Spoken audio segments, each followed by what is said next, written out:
Hi, welcome to 3 roses kitchen. இன்றைக்கி நம்ம என்ன செய்ய போகிறோம்னு பார்த்தீங்கன்னா ரொம்பவே சூப்பரான கார சட்னி தாங்க செய்ய போகிறோம். எப்படி செய்கிறதுன்னு வாங்க வீடியோக்குள்ளே போய் பார்க்கலாம்.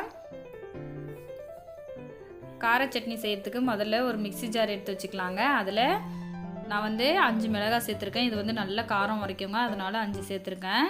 சேர்த்துட்டு இப்போது நல்லா பழுத்த தக்காளியாக இந்த மாதிரி ஒரு 3 தக்காளி நான் எடுத்துக்கிறேங்க. நல்லா பழுத்த பழமாக எடுத்துக்கோங்க. மீடியம் சைஸ் தக்காளி தான் நான் எடுத்திருக்கேன். எடுத்துகிட்டு இப்போ இந்த 3 தக்காளியுமே நம்ம கட் பண்ணி சேர்த்துக்கலாம். சேர்த்துட்டு இது கூட சின்ன துண்டு அளவுக்கு புளி சேர்த்துக்கலாங்க. சேர்த்துட்டு தேவையான அளவு உப்பு சேர்த்துக்கலாம். சேர்த்துட்டு இப்போ நம்ம மூடி போட்டு இந்த சட்னியை அரைச்சிக்கலாங்க. இப்போ பாருங்கள், சட்னி நான் அரைச்சி எடுத்துன்னு வந்துட்டேன். நல்லா நைஸாக தண்ணியெல்லாம் எதுவுமே சேர்க்காம அந்த தக்காளியோட தண்ணியிலையே நம்ம அரைச்சி எடுத்தாச்சு.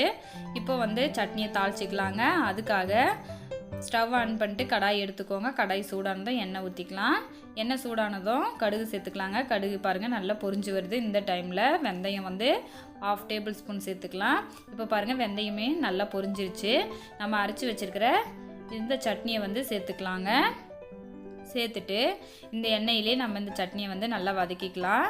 நம்ம தக்காளி எல்லாம் பச்சையாக அரைச்சதுனால இதோட பச்சை வாசனை போகிற அளவுக்கு நம்ம இந்த எண்ணெயிலேயே தக்காளியை நல்லா வதக்கி எடுத்துக்கலாம். ஒரு 2 நிமிஷம் வதக்குனா போதும். ரொம்பவே சூப்பரான நம்மளோட கார சட்னி ரெடி ஆகிடும். தண்ணியெல்லாம் எதுவும் சேர்க்காம நல்லா கெட்டியாக திக்காகி வந்துருங்க.